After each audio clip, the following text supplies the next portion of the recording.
Eh bien, écoutez, encore une fois, bonjour à tous, bonjour Claire.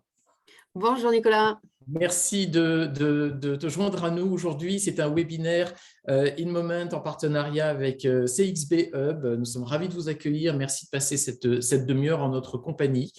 Aujourd'hui, un sujet particulièrement intéressant puisque après les périodes que nous avons vécues et les transformations de fond que nous avons tous vécues, on voudrait parler, échanger sur le futur des expériences clients et voir comment celles-ci deviennent de plus en plus hybrides et comment est-ce qu'on peut mélanger le physique avec le digital. Quelques mots de présentation pour commencer. Donc, je suis Nicolas Hertz, je suis le directeur France d'InMoment.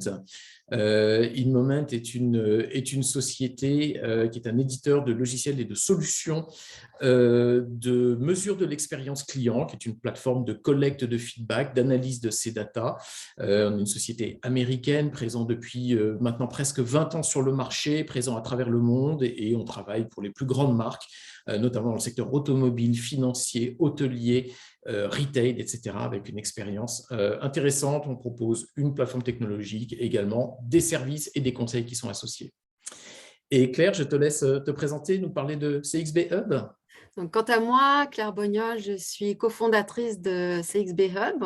On est spécialiste des expériences clients et collaborateurs réussis. On fait du conseil, de la formation, des solutions digitales. Et c'est une entreprise que j'ai cofondée en 2017 à Londres d'abord, même si on est très fort sur le marché français.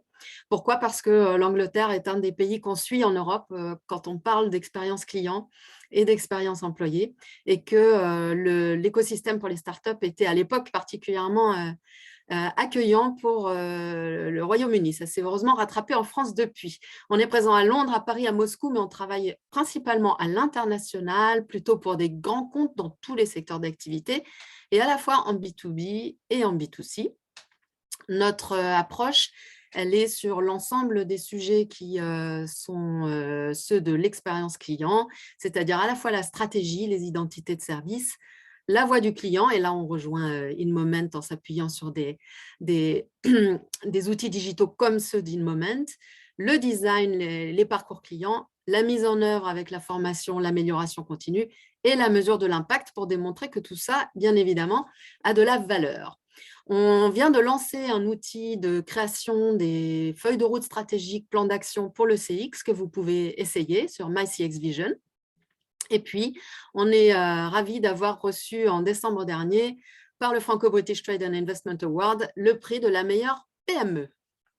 Bravo en tout cas pour cet award et merci pour cette présentation. Ça te donne effectivement, en effet, une visibilité exceptionnelle sur tous les projets francophones, mais enfin français plutôt, mais également internationaux, une visibilité internationale de tout ce qui se fait dans le domaine du sexe. Alors, on va rentrer tout de suite dans le vif du sujet et puis surtout dans la thématique de ce jour qui est face à l'hybridation, quels enjeux pour l'expérience client. On va essayer de vous donner un maximum d'exemples et de cas concrets qui concernent le retail, l'hôtellerie, la restauration, parler des nouvelles tendances de consommation, de l'intégration des services digitaux dans les lieux physiques, comment les marques digitales peuvent s'adosser aux lieux physiques, les nouvelles expériences et puis les enjeux de management que tout cela implique. On aura bien sûr à la fin de cette session une période de questions-réponses, donc n'hésitez pas au fil de l'eau à poser vos questions, à nous laisser des messages dans la boîte de chat ou de questions-réponses à cet effet et on s'efforcera d'y répondre en tout cas à la fin de cette présentation. Et sur ce, Claire, je te laisse la parole. Juste un petit point, on a choisi le retail et l'hôtellerie-restauration comme focus pour ce matin, tout simplement parce que ce sont des secteurs que nous tous, en tant que consommateurs, on utilise et donc c'est plus facile de se projeter. Mais ce qu'on va dire se retrouve dans beaucoup de secteurs. Alors, il n'y aura que deux chiffres principalement aujourd'hui, c'est parce qu'on va s'attacher plutôt à regarder des exemples pratico-pratiques de nous en tant que consommateurs. Les deux chiffres sur ce qui se passe dans la consommation, c'est que le e-commerce, sans surprise, continue à progresser fortement, avec 13% d'augmentation entre 2020 et 2019. Et x2 en 5 ans. Mais à noter que c'est les enseignes physiques, c'est-à-dire les enseignes traditionnelles qui ont le plus progressé, mais c'est vrai qu'elles venaient quand même d'un petit peu loin, surtout quand on se compare à d'autres pays. Et un autre point intéressant qu'on avait envie de partager avec vous, et c'est une source Knight Frank, c'est que sur les enseignes qui s'installent en France, et en particulier avec ce chiffre des enseignes venant de l'étranger, assez peu en fait visent des réseaux larges. Donc on est sur un magasin physique qui s'implante sur moins d'implantations que précédemment dans l'histoire du commerce. Alors, première tendance, et on en partagera 3 seulement, c'est celle de la responsabilité. La responsabilité, le durable, l'économie circulaire, le green, avec comme un peu emblème Darty-Max, ce service lancé par Darty pour vous proposer de réparer vos appareils chez vous. Et donc, c'est un abonnement mensuel qui permet de ne pas remplacer à neuf lorsque c'est possible de faire différemment. Et j'ai encore eu un exemple où Darty m'a dit « Mais non, madame, n'achetez pas ce nouveau lave-vaisselle, on va réparer l'ancien. » Évidemment, ce n'est pas la même valeur pour eux. Deuxième tendance, le bas coût. Alors, ça peut être un petit peu paradoxal avec la tendance numéro 1 parce que le bas coût, ce n'est pas toujours ceux qui sont les plus responsables en termes de lieux de fabrication et autres. Mais on fait la queue chez Action. Action, 2 milliards d'euros de chiffre d'affaires, 600 magasins en France. C'est vrai pour B&M aussi. On cherche du déstockage, du bas coût, de se faire plaisir à moindre coût. Et c'est vraiment une tendance assez forte que nous observons, nous, en tant que consommateurs. Troisième tendance, c'est ce qui s'appelle aujourd'hui le stay at home. Et là, ça s'installe durablement. Donc, on retourne dans la période de confinement lourd. Le stay at home, ça a d'abord désigné tout ce qui est Netflix, Zoom, Teams, etc. Tous ces purs digitaux qui sont venus s'installer dans les foyers pour nous permettre de travailler et de nous divertir. Mais c'est aussi un renforcement de la proximité. Ici, avec les drives piétons qui se répandent partout dans les centres-villes et auxquels on n'aurait pas cru. Mais finalement, c'est une manière de faire venir les prix et le service de l'hypermarché dans un tout petit magasin de proximité. Donc, le stay at home, c'est vraiment, je reste chez moi, je bénéficie de tout, ou bien j'ai les choses au pied de chez moi. Alors, effectivement, tous ces lieux physiques aujourd'hui intègrent de plus en plus de services digitaux. On voit une convergence. Est-ce que tu peux nous donner des exemples de ces services? Des exemples, vous en connaissez tous. Et la liste, là, ne va pas être exhaustive du tout. À commencer par des choses qui deviennent extrêmement basiques. On ne peut plus imaginer un magasin où il n'y ait pas de click and collect aujourd'hui. Ça paraîtrait tout à fait aberrant. On le fait chez Picard, on le fait partout. Autre élément basique, renforcé par le Covid de façon très forte, c'est le paiement sans contact. Et aujourd'hui, notamment chez ceux qui ont des comportements plus tech, et puis chez les jeunes, je crois que la carte bancaire, le petit carré de plastique tel qu'on y est habitué, ils ne l'utilisent plus du tout. Et ça, c'est vraiment des choses qui se développent fortement. On le voit aussi dans l'hôtellerie, puisqu'on a promis de parler aussi de l'hôtellerie et de la restauration. Il y a une digitalisation très rapide qui s'opère. Là aussi, le Covid a accéléré les choses, puisqu'il fallait pouvoir faire du check-in, du check-out sans contact du tout. Et c'est bien connu, et le mouvement s'était déjà enclenché auparavant. Mais on trouve des choses aussi, donc là, typique, dans cet exemple-ci, c'est des livrets d'accueil qui sont complètement digitalisés et qui permettent du coup à des beaucoup plus petits établissements hôteliers ou gîtes de proposer des services à peu près équivalents à ce qu'on peut trouver dans un hôtel en termes d'information. Mais on va trouver des choses de type mini-bar connecté, beaucoup d'innovations dans les hôtels grâce au digital aujourd'hui. Donc, le digital s'installe dans des secteurs qui, a priori, ont impérativement besoin du physique. On ne peut pas imaginer un hôtel digitalisé. On a bien besoin d'un lit et d'une chambre. Et donc, tout ça vient renforcer le fait qu'on a besoin, on a envie d'une expérience enrichie. Donc, les services digitaux, c'est évidemment apporter de la simplicité, de l'efficacité, et c'est d'abord leur rôle, mais c'est aussi, comme ici, venir apporter de l'entertainment ou de la valeur ajoutée. Donc, vous trouvez quantité de kiosques qui vont vous permettre de jouer, d'avoir de la réalité augmentée, d'avoir des informations. Vous avez des services comme le personal shopper qui existait bien sûr déjà avant le Covid et qui est devenu d'une part, dans la plupart des cas, gratuit. et puis qui s'est aussi digitalisé. Et donc, pendant le Covid, se sont développés des services de personal shopper par vidéo où le vendeur se promène dans le magasin et vous, de chez vous, vous dites oui ou non à ce qu'il vous propose. On a beaucoup de systèmes de live shopping qui se sont développés aussi avec des chefs qui vont faire des démonstrations dans l'alimentaire, par exemple. Et puis, Naouri qui communiquait la semaine dernière dans les Échos sur le fait que l'intelligence artificielle, elle est là pour remplacer, alors je ne sais pas si on peut remplacer, mais en tout cas pour augmenter l'intuition du commerçant. Et ça, c'était assez intéressant comme citation de Naouri. Effectivement, ça nous donne des idées sur le futur. Et donc, ce qu'il faut voir aussi, c'est que toute cette simplicité que le e-commerce a amenée dans notre quotidien, évidemment, on l'attend aussi dans le magasin. Donc, autre marque emblématique du commerce traditionnel, le BHV.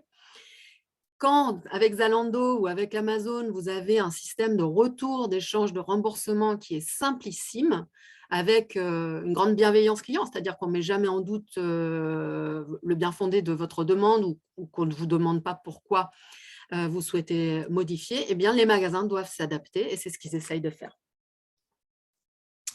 Alors, tout ça, c'est des exemples extrêmement intéressants et l'inverse existe aussi, c'est-à-dire que les marques qui sont digitales aujourd'hui ont besoin de s'adosser à des éléments physiques et concrets. Là encore, tu peux nous donner quelques exemples?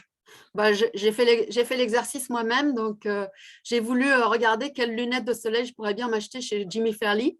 Et on a des sites, des options digitales qui sont vraiment amusantes et intéressantes. Et on peut essayer les lunettes soi-même avec les prix commandés, essayer, etc. Mais ces marques digitales n'arrivent pas à se passer à des magasins physiques. Et Jimmy Fairley a été une des enseignes qui a le plus ouvert de magasins ces derniers temps. On a un phénomène très intéressant aussi qui est que les marques d'alimentaire, de grande distribution en ligne, comme Ocado ou ici Sbermarket en Russie, finalement vont s'adosser à des enseignes traditionnelles de grande distribution, Auchan ou Monoprix. Et pour ces enseignes traditionnelles, c'est en fait acheter les services d'un pure player digital pour tout ce qui est l'économie de la logistique de la livraison. Et ça fait réduire ce que dit Monoprix, c'est qu'on réduit de plusieurs euros de frais de livraison à quelques centimes, en fait, les coûts. Donc, on achète de l'usine qui est produite par des pure players, des usines digitales. C'est ce qu'on appelle les dark stores. Et vraiment, ce mot de dark, certes, c'est parce qu'il n'est pas visible du client, mais c'est aussi une référence un peu à l'usine des temps modernes. Et on le trouve aussi dans la restauration avec les fameuses dark kitchen qui sont bien controversées, mais où on voit que c'est Deliveroo, en fait, la marque bien connue de livraison, qui organise et crée des lieux dédiés aux dark kitchen pour les différentes enseignes qui souhaitent faire du dark kitchen. Alors, en fait, finalement, on voit bien cette convergence et on se dit que finalement, les lieux physiques ont une nouvelle définition. C'était avant des espaces de vente, mais est-ce que finalement, maintenant, ça ne devient pas plus des endroits qui ont pour vocation de créer une relation très forte avec leurs clients et de proposer des expériences fortes? Alors, c'est vrai, déjà dans le retail, l'exemple de Nike ou de Reebok est bien connu, c'est-à-dire qu'on propose un univers complet autour de ce que l'on est comme marque. Dans un magasin de sport aujourd'hui, comme Nike par exemple, vous avez des produits en relativement petit nombre finalement, et vous allez avoir l'ensemble de la gamme sur du digital, sur un système de catalogue avec commande possible. On va vous proposer des cours de sport, des tests, voilà, tout un univers où, comme chez Nike, de la personnalisation d'objets. Vous allez pouvoir avoir un atelier pour créer votre sneaker. Donc, c'est tout l'univers qu'on vend et plus du tout seulement une approche produit, donc une expérience. On parlait des dark kitchen. C'est vrai que si on utilise de la dark kitchen, c'est qu'on n'attend pas une expérience de déguster dans un restaurant. On va se porter plutôt sur la qualité gastronomique, mais dans l'environnement qui est le mien, je n'attends rien de la part de celui qui me propose ce produit. Donc, dans l'hôtellerie et en particulier dans la restauration, on va miser sur l'expérience pour attirer évidemment les clients tout en développant la vente à distance. Ici, je vous montre un petit exemple donc d'un pub en plein centre de Londres qui propose voilà, des burgers plutôt haut de gamme, un décor assez classique, etc. Il s'appelle le Six Social Cricket. Et en fait, vous êtes dans un endroit où vous pouvez vous entraîner au cricket. Et à côté des filets, vous avez la vraie salle de restaurant. Ouais, super intéressant. Super intéressant comme nouveau concept en tout cas et comme manière de proposer des expériences enrichies. Alors Nicolas, est-ce que je suis bien revenue sur mon PowerPoint? Tout à fait, tout à fait. Merci. Autre témoignage, c'est Maison du Monde, que tout le monde connaît. Ils se sont fait vraiment une réputation très forte en déco et qui a décidé d'ouvrir des hôtels.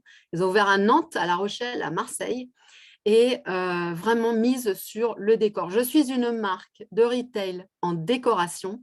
Je vous propose un hôtel où toutes les chambres auront un décor différent et je mise à fond sur l'expérience décoration qu'on retrouvera aussi dans mon magasin. Côté hôtel, tout le monde parle des coworking. Le coworking, c'est vraiment un changement d'usage de l'hôtel.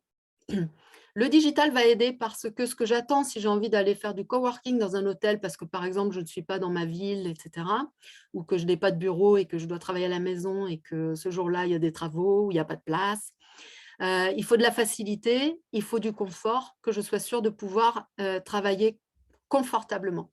Je peux donc, ici c'est chez Wojo, qui est un partenariat accord, je peux donc réserver mon créneau et être sûr que je vais avoir des services hôteliers avec une place réservée, des boissons, etc., pour être dans des conditions confortables de travail. Je sais exactement combien ça va me coûter. Un autre point concernant les mutations de l'hôtellerie, c'est que je m'adresse désormais à une clientèle locale aussi. Le coworking est une des utilisations possibles. Local et branché éventuellement, quand j'ai des rooftops, quand j'ai des usages qui permettent à des gens, vous voyez ici la publicité sort dans Sortir à Paris, pour le Novotel Vaugirard, qui s'est complètement rénové et qui propose rooftop pour le soir, branché, et puis qui a complètement repensé son concept de restaurant aussi pour les travailleurs du quartier pour venir déjeuner le midi. Et on pourrait citer Mama Shelter, qui est bien connue pour avoir lancé ce concept d'hôtel urbain local, clientèle locale. Bon, il y a un concept intéressant et qui prend bien dans les villes. Alors, au final, finalement, qu'est-ce qu'on pourrait se dire sur les nouveaux enjeux en termes de management de l'expérience client? Est-ce qu'on pourrait résumer ça en quelques points? Alors, on a préparé une petite synthèse, Nicolas et moi, pour vous, puisqu'on souhaite avoir un petit peu de temps pour les questions. Donc, on va vous partager 4 points. Et puis ensuite, ravi d'ouvrir le débat ou de poser des questions. Le premier point, c'est que offrir donc cette hybridation, donc on a vu qu'elle est partout. Naouri, encore une fois, il parle, lui, carrément de symbiose. Ça doit se faire vraiment en conscience, c'est-à-dire qu'on ne fait pas les choses par hasard. Il y a une vraie conception à faire du business model. On a besoin de designer l'expérience parce qu'on va toucher l'équilibre. L'équilibre du service, c'est la juste proportion entre ce que doit faire le client, le travail à faire par le client, et le digital demande beaucoup de self-service en fait, ce que doit faire un collaborateur, un humain au contact, et ce que doivent apporter à la fois le lieu physique et les outils digitaux. Donc, tout ça, c'est du design d'expérience. Ça se fait en conscience et ça se fait en collaboration, c'est-à-dire avec les utilisateurs, les clients et les personnels au contact qui rendent le service au quotidien. Alors, le deuxième point qui nous semble également fondamental dans cette nouvelle approche et dans cette convergence du physique et du digital, c'est de démontrer finalement dans chaque action que vous pouvez entreprendre la valeur de votre marque et j'ai presque envie de dire la valeur ajoutée que vous apportez sur le marché qui va vous différencier de vos concurrents. Et ça, c'est valable que l'on soit dans un environnement B2C ou dans un environnement B2B. Il y a une notion de qualité de la rencontre physique lorsque vous proposez un espace physique, que cet espace soit un lieu qualitatif en termes d'échange, en termes de connexion avec vos produits, avec vos services, avec vos représentants, avec vos collaborateurs.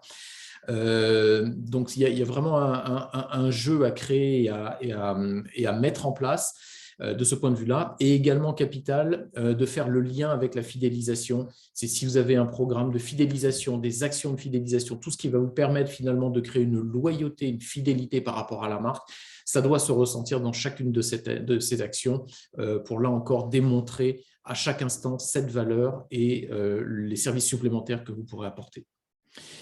Et puis la conséquence presque logique de ces deux premiers points, c'est finalement de mesurer ce qui a de l'importance pour les clients. La devise d'InMoment, c'est de mesurer the moment that matters, donc le moment qui a de l'importance.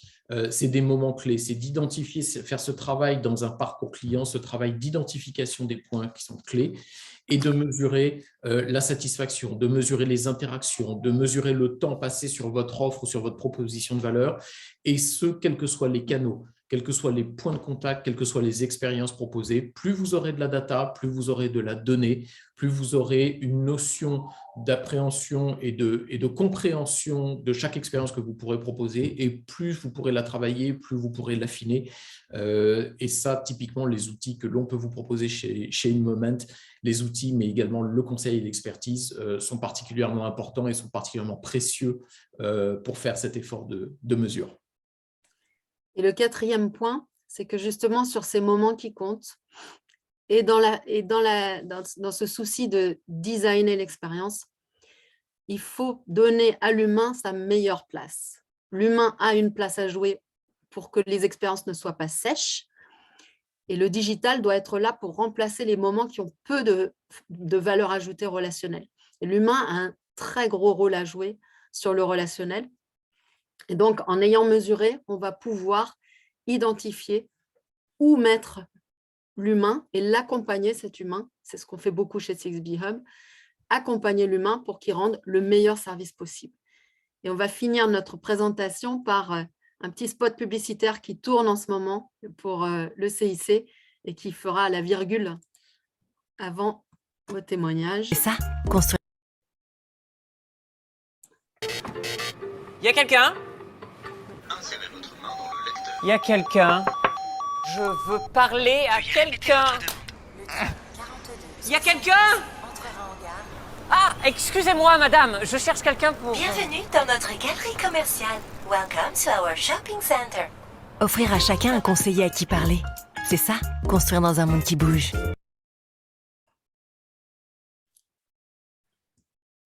Voilà. Une belle conclusion, effectivement, un spot qui est très parlant et qui repasse bien les choses auxquelles on a tous été confrontés à un moment, à savoir cette absence d'humain, cette automatisation, être capable de proposer des véritables interlocuteurs et des personnes avec lesquelles interagir fait toute la valeur d'une marque et peut se différencier par rapport à des traitements industriels de masse ou automatisés qui peuvent être parfois un peu insupportables lorsque l'on a un problème à résoudre. Merci Claire pour cette présentation, merci pour tous ces exemples. C'était effectivement très parlant de voir cette convergence du physique, du digital et cette expérience aujourd'hui qui se veut de plus en plus unifiée et de plus en plus complète. On va passer maintenant, il nous reste quelques minutes pour répondre aux questions-réponses. Donc, vous avez en bas de l'interface un module pour nous poser vos questions ou interagir, ou pourquoi pas nous faire part de vos expériences ou des initiatives que vous avez pu lancer dans vos organisations respectives. Alors, n'hésitez pas à laisser vos questions. En tout cas, il y en a déjà des premières que l'on a reçues. Et la première que je trouve assez intéressante concerne finalement les nouvelles compétences qui sont nécessaires pour les équipes. On nous demande finalement, est-ce que ces équipes doivent être des équipes séparées, doivent être des équipes unifiées, mais quelles sont, par rapport aux équipes de vente traditionnelles, quelles peuvent être ces nouvelles compétences qu'il est nécessaire d'instiller ou de mettre en place à travers les organisations. Claire, est-ce que tu as un avis sur le sujet? Alors déjà, un constat, c'est-à-dire qu'il y a encore assez peu de temps, il y a 5-6 ans, quand on était dans des organisations, on entendait des guerres entre les vendeurs physiques et les vendeurs online parce qu'il y avait une organisation de la commission sur vente qui ne favorisait pas la collaboration. Et que ça a beaucoup changé aujourd'hui et que les choses ont été repensées de façon à ce que quand je suis dans un magasin physique, j'ai envie de promouvoir tout ce qui se passe en self-service, en e-commerce, et réciproquement, où le e-commerce va envoyer vers le magasin lorsque c'est pertinent. Les compétences attendues, elles sont beaucoup autour de la coopération. Donc, comment est-ce que je vais être capable de travailler avec mes services, avec mes collègues de l'ensemble des services à côté de moi pour proposer aux clients vraiment le sans couture. Ça va avec l'empowerment. Donc, est-ce que je suis capable en tant que personne en contact client, que je sois au téléphone quand je suis un service client ou que je sois dans un magasin, est-ce que je suis capable de prendre la responsabilité de la question du client, de le prendre en charge de façon à être la personne qui va lui donner la bonne réponse au bon moment? Et puis, bien sûr, beaucoup d'adaptabilité, je dirais, puisque on a un client qui est quand même assez volatile, qui va avoir besoin de beaucoup d'accompagnement. Et donc, on ne peut pas rester dans des scripts figés puisque chaque situation va dépendre du client qu'on a en face de nous. Donc, beaucoup d'adaptabilité. Tout à fait. Et si je peux rajouter un point, on parle beaucoup des programmes également de mesure de l'expérience client. Chez InMoment, on insiste toujours sur la nécessité de mesurer également l'expérience employée en parallèle, parce que mesurer un problème qui s'est passé à un comptoir, à un lieu de vente, un lieu de réception ou un lieu d'interaction, avoir le feedback du client est évidemment très important, mais être capable d'évaluer le feedback de l'employé. Est-ce qu'il s'est senti, est-ce qu'il estimait qu'il avait les bons outils pour traiter la demande? Est-ce qu'il avait le niveau de délégation, d'autorité qui lui a permis de prendre les bonnes décisions au bon moment avec son client? Est-ce que finalement il s'est senti formé ou est-ce qu'il a des suggestions à faire par rapport à des améliorations de process? C'est également capital. C'est ce qui permet d'améliorer votre service. C'est au moins 50% du problème qui est appréhendé du point de vue de l'organisation, et votre employé est on a l'habitude de dire, presque votre meilleure source d'information sur les petits dysfonctionnements qu'il peut y avoir de temps à autre. Donc, ça fait également partie des nouvelles compétences, créer une culture de la remontée d'informations et être capable d'en faire une information qui soit utile et qui améliore le service dans son ensemble. Et c'est tout à fait notre point de vue sur l'expérience employée aussi, puisque dans un certain nombre d'organisations, on pense que l'expérience employée, c'est le bien-être et le bonheur au travail. Bien sûr que c'est ça, mais c'est d'abord, enfin, la chose la plus importante pour un employé, c'est qu'on ait de la considération pour le travail qu'il fournit et que donc, on lui donne tous les moyens de rendre le meilleur service au client. Et c'est tout à fait ce que tu décrivais, Nicolas. Tout à fait. On a une deuxième question également où on nous demande s'il faut s'attacher à répliquer de manière parfaite l'expérience physique dans le monde digital et inversement essayer de répliquer l'expérience digitale dans le monde physique. Est-ce que finalement on doit les adapter ou est-ce qu'on doit en faire la copie la plus fidèle possible? Je crois que la réponse est déjà dans la question, mais une copie fidèle ne fonctionnerait évidemment pas. On essaye de prendre le meilleur de chaque univers, de voir ce qui compte pour les clients. Et quand on est client, le canal qu'on choisit va influencer les attentes que l'on a. Donc, sur le canal digital, on va attendre beaucoup d'efficacité, beaucoup de simplicité. Et sur le canal physique, on va attendre beaucoup de conseils physiques, qu'ils soient téléphoniques ou dans un magasin, beaucoup de conseils, d'accompagnement et de chaleur humaine. Donc, non, on ne peut pas répliquer à l'identique. En revanche, c'est vraiment utile de beaucoup benchmarker, d'aller s'inspirer de tout ce qui peut exister. C'était un peu le sens aussi de ces quelques exemples ce matin. Parce que vous êtes peut-être un assureur ou vous êtes peut-être quelqu'un qui travaille dans une industrie, mais il y a peut-être des choses à prendre chez Nike ou chez Action. Tout à fait. Et moi j'ai un exemple qui me vient en tête. Je sais qu'Amazon avait, par exemple, lancé, alors je crois, c'était un concept store, mais je ne sais pas s'il est toujours actif, mais en tout cas, pendant quelques années, ils avaient lancé à New York un magasin. Alors, on se doute bien qu'Amazon ne peut pas proposer dans un magasin l'intégralité de son inventaire. En tout cas, ils avaient sélectionné et ils ne vendaient que les produits qui avaient été notés 5 étoiles par leurs clients. Donc, ça réduisait la sélection à, je vais dire une bêtise, quelques centaines ou quelques milliers d'articles, mais en tout cas, dans leur magasin ne se trouvait que le top du top ou le meilleur des produits. Et ce magasin est resté ouvert et peut-être toujours ouvert, en tout cas était présent à New York pendant quelques temps. J'ai trouvé l'idée intéressante d'avoir cette sélection et d'amener ce service à valeur ajoutée et qui venait bien complémenter finalement la proposition digitale qu'ils peuvent faire de manière plus générique sur leur site web. Parfait. Eh bien, écoute, Claire, je te remercie. On est absolument parfait en termes de timing. Nous allons pouvoir vous libérer. Merci en tout cas à tous d'avoir passé cette demi-heure en notre compagnie. On espère vous avoir donné des idées, des inspirations, d'avoir ouvert quelques portes en termes d'initiatives clients. Nous sommes en tout cas à votre disposition pour parler de manière privilégiée de vos projets, de vos envies, de vos besoins, de vos souhaits. Vous avez nos coordonnées qui s'affichent sur l'écran, donc n'hésitez pas à nous contacter. On sera ravis de pouvoir avancer avec vous sur vos projets. Et Claire, je te laisse le mot de la fin. Merci beaucoup à toutes. Il y avait beaucoup de femmes ce matin et tous. Et voilà, vraiment, les expériences réussies, c'est vraiment un bel objectif pour 2022. Parfait. Merci encore. Merci à tous et à très bientôt pour un prochain webinaire ou pour parler de vos projets en tout cas. Bon après-midi, bonne journée à tous. Au revoir. Au revoir.